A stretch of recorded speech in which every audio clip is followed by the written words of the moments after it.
Okay guys, Rooster here in Tennessee. Got the 4-pill 2879C. This one is for a customer.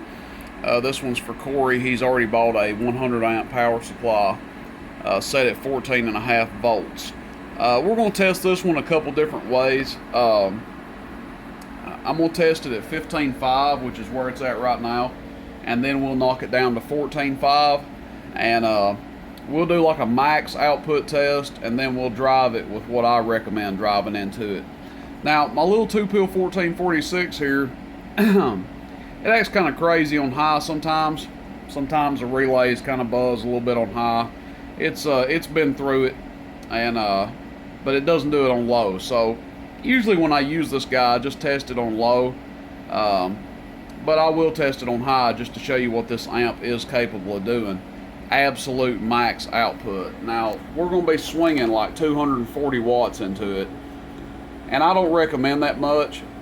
I actually recommend around 200 watts PEP, which on low, that's what this guy does. They do about 180, 190, something like that. So we'll test it on high just real quick, and this is like absolute max what I would run these at. But I personally, if it was mine, I'd put like 200 watts into it, running at 15 volts, and be good to go.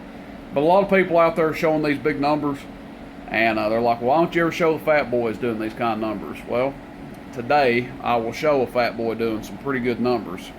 So that being said, we're on high, we're on 15.5 volts, 4-pill 2879C.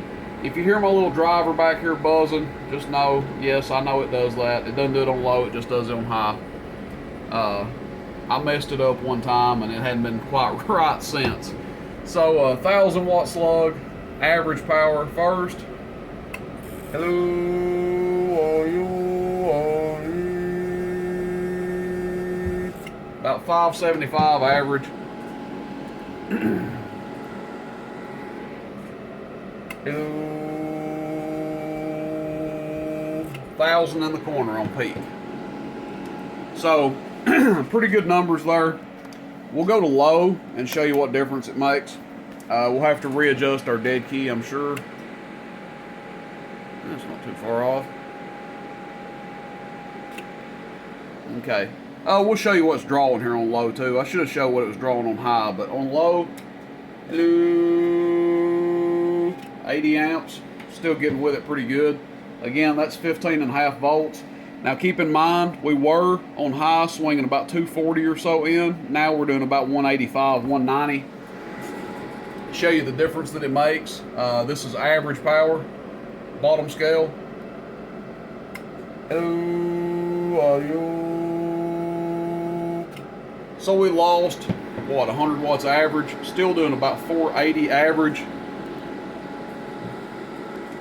And then on peak, audio test 1 2, audio test 1 2, audio.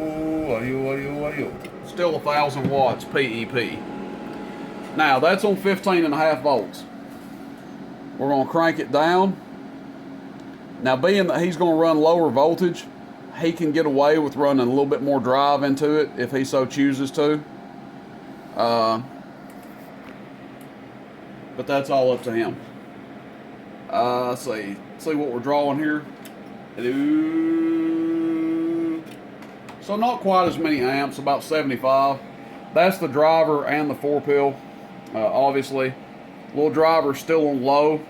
Let's come over here. Average power, bottom scale. Hello. 400 average plus. Hello, audio. 900 PEP. Now again, that's not running at near full blast. That's putting about 180 peak in and running on 14.5 volts. And we're seeing 400 average, 900 peak. So, you know, we can crank it up and put absolute max power into it, see around 575 average. And that probably equates to around probably 1,200, 1,250 peak, maybe more than that. But if it was mine, I would run it like this, maybe a little bit harder. if you want to see what it does on high at 14.5 volts, let's see. There's my little driver going crazy. Hello. Back right at 500 watts average. Hello. Audio. 1,000 watts PEP. So on 14.5 volts, you could probably get away with running it like that for a while and be fine. At 15.5, you know, people are doing it, but I don't recommend it. So that's all up to whoever gets it. Nice running amp, 4-pill 2879C.